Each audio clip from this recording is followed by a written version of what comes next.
We begin tonight with the latest on breaking news we've been following in Orange, where police are currently investigating a body found in the area of Tully Mountain. Thanks for joining us, everyone, on this Wednesday. Welcome to Western Mass News at 6. I'm Chris Pisano.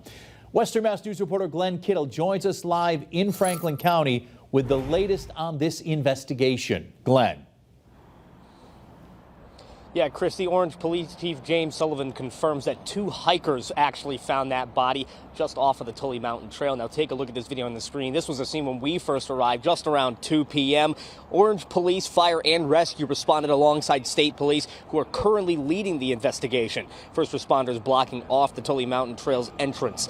We're told the body was found a half-mile down the trail from where police were parked, and Chief Sullivan tells us the scene was cleared as of 4 this afternoon. The Northwestern District Attorney's Office has identified the body as a 59-year-old man from Orange, but they haven't released his name at this time. We've reached out to state police for more information on the investigation, but we have yet to hear back from them at this time. We'll continue to bring you the latest information on this case as we receive it. But for right now, reporting live in Franklin County, Glenn Kittle, Western Mass News.